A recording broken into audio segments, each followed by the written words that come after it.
Hello everyone, my name is Muhammad Tafazzul Hafidz. I'm from Base University Information System and I'm speaking here to complete my assignment, which is to talk about an predetermined topic, and here I choose the topic of smoking in the campus area. Thank you for the opportunity to speak to you today about an issue that affects us all. Smoking on campus. This isn't just about rules or regulation, but it is about the environment we create and the well-being we want to protect for everyone here. Our campus is a place of learning, growth, and well-being, where students, faculty, and staff gather to pursue their goals in a safe and healthy environment. However, the presence of smoking in certain areas not only compromises the air quality, but also impacts the health and comfort of everyone in campus. Let me start by saying that I understand smoking can be a personal choice. Often, one that's difficult to break. Many people use it to manage stress or find a moment of calm or because it's been a part of their routine for years. I don't speak here to judge those choices. We all have our ways of coping, especially in an environment as intense as university. However, when it comes to our campus, where so many people gather every day, that choice begins to affect others in ways that cannot be ignored. So, what can we do about that? Perhaps we can come together to create designated areas for smoking that are comfortable for those who smoke and but away from high traffic zones. Or we can promote supportive resorts for anyone looking to cut back or quit. That is not demands, but rather steps we can take together as a community with understanding and respect for one another's needs.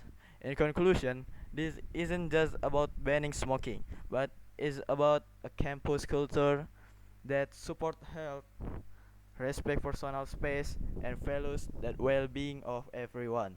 I believe that we understanding and few small changes, we can make our campus a place that everyone feels comfortable in. In closing, I hope we can all work together to make our campus a healthier, more comfortable place for everyone. Small changes and mutual respect can make a big difference in creating an environment we are all proud to be part of. Thank you for your time and consideration. This is all from me. Thank you.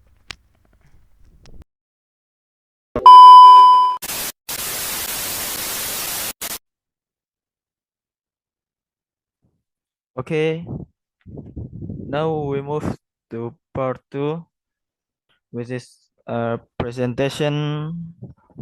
And here I'm choosing a simple present tense for my presentation. Okay, what is the simple present tense? The simple present tense is a fundamental aspect of English grammar. It helps us express habits, facts, and routines in our daily lives. Let's explore its uses and explanation.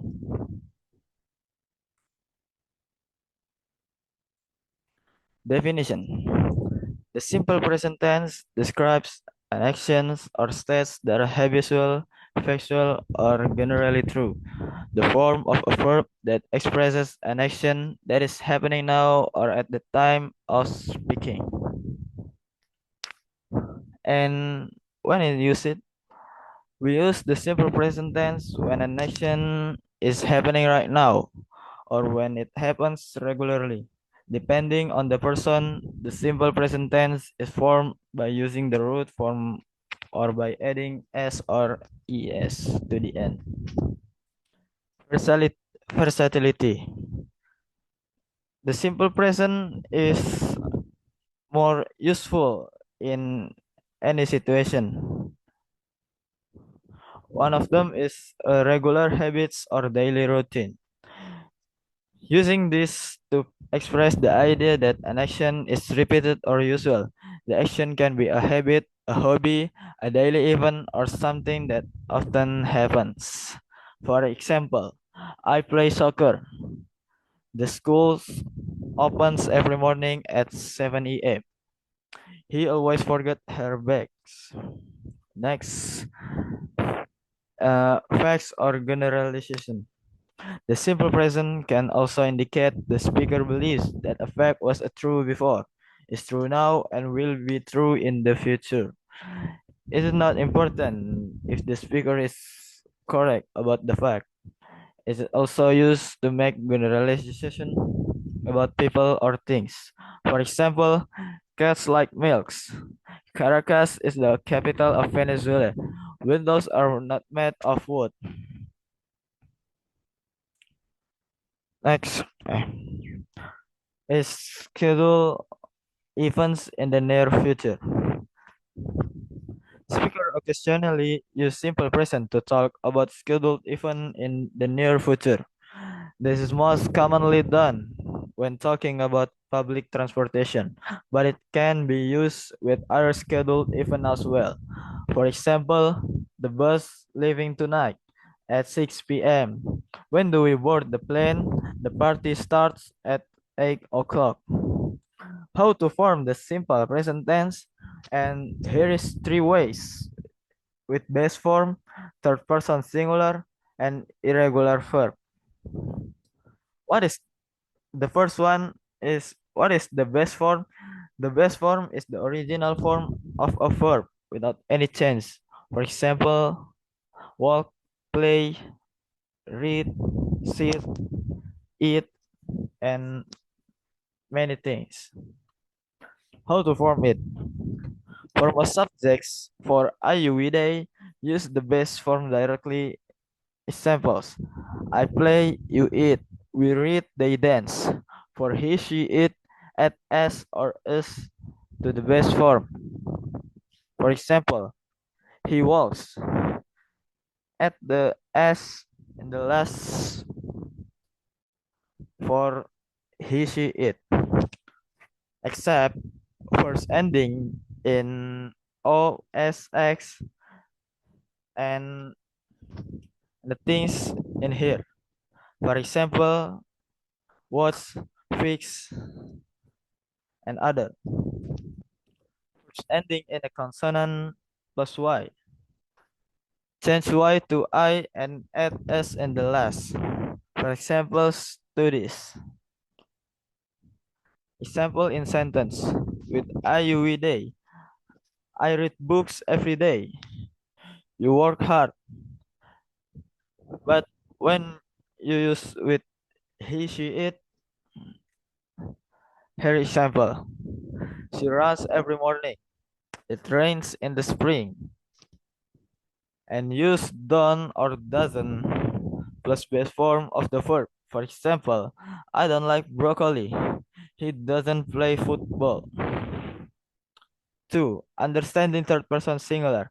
When the subject of a sentence is a third person singular, he, she, it, or any single noun, the verb form often changes by adding s or us at the end.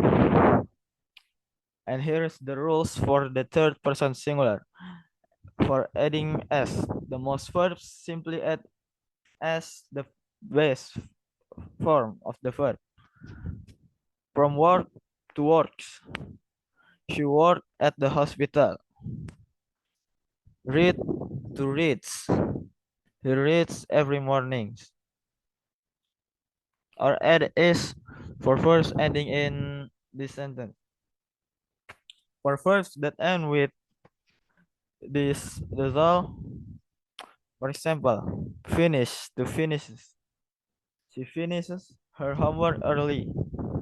Change y to eyes.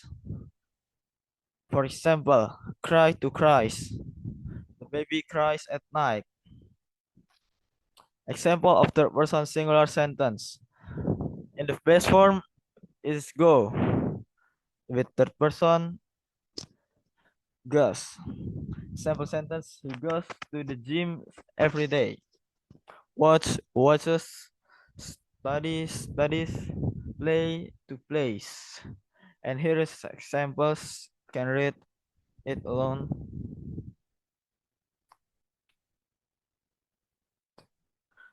3. What are irregular verbs? In English, irregular verbs have unique forms that don't follow standard rules, especially especially in different tenses. However, in the simple present tense, most irregular verbs actually look like regular verb. For example, I go to work, she goes to work. The only significant difference appears when these verbs are used with a third person singular subject, he, she, it.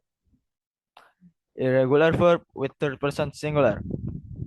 When using irregular verb with he, she, or it in the simple present tense, they often add s or s to the base form, similar regular verbs.